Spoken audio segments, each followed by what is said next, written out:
जगन्नाथ भगवान की यात्रा। जगत के नाथ जगन्नाथ कहते हैं, जगन्नाथ स्वामी नयन पथगामी।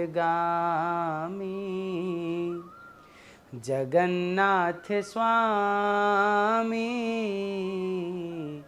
नयन पथगामी।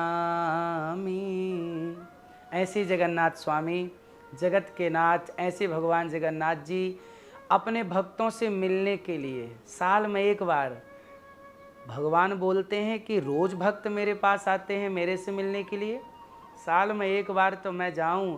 तो भगवान जगन्नाथ जी की जो रथ यात्रा होती है, वो भगवान अपने भक्तों से मिलने के लिए, भक्तों का हाल चाल देखने के लिए निकलते हैं। और रथ की जो डोर है, वो देखो, सारी जिंदगी हम सबकी डोर भगवान के हाथ में होती है। हर साल में एक बार जगन्नाथ जी की डोर भक्तों के हाथ में होती है। भगवान कहते हैं कि सदा मैं तुम्हारी डोर रखता हूँ अपने पास, तुम्हें थाम के रखता हूँ, इस बार तुम मेरे भगवान बन जाओ। भक्त के भगवान जगन्नाथ जी हैं और भगवान के भगवान भक्त हैं। दासानुदासो भवितास्मि भूयः। भगवान भक्तों के अधीन हैं। तो आपसे बस मेरी यही विनती है कि जैसे अर्जुन ने अपने जीवन की डोर भगवान श्री कृष्ण को सौंप दी, आप भी अपने जीवन की डोर भगवान जगन्नाथ जी को सौंप दें।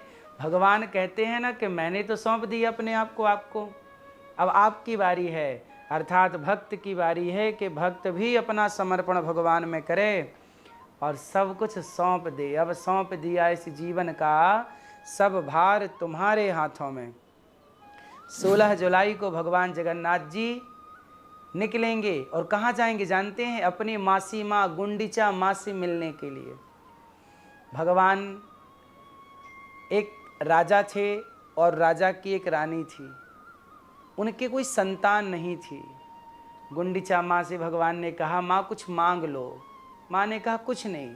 तो भगवान जगन्नाथ जी अपनी मासी माँ से बोले, कोई वरदान मांग लो। माँ बोली कि कुछ नहीं। भगवान बोले, संतान नहीं है, मैं आपको दे दूँ। माँ गुंडीचा माँ रोने लग गई, प्रभु क्या कह रहे हैं? आप तो मेरे पुत्र हैं। अर्थात गुंडीचा माँ भगवान जगन्नाथ जी को अपना पुत्र मानती हैं। तो माँ जब बूढ़ी हो गई तो रोज रोज भगवान जगन्नाथ जी का दर्शन करने नहीं जा सकती थी। जब तक शरीर में दम था, बल था, गुंडीचा माँ रोज भगवान जगन्नाथ जी से मिलती थी। अब क्या हुआ कि भगवान ने देखा कि माँ तो बूढ़ी हो गई, कहा माँ रुको, अब मैं आया करूँगा। तो जब भक्त नहीं चल सका तो भगवान जगन्नाथ जी अपनी माँ से मिलने, मासी माँ से मिलने साल में एक बार जाते हैं, जिसे आप रथ यात्रा कहते हैं जगन्नाथ जी की। आप सबको जगन्नाथ जी की इस यात्रा की बहुत बहुत शुभकामनाएं। भगवान जगन्नाथ जी की कृपा आप पर, आपके परिवार पर सदा बनी रहे। आप सुखी और स्वस्थ रहें। जय जगन्नाथ, जय करुणा निधान जगन्नाथ स्वामी नयन पथगामी। जय जगन्नाथ।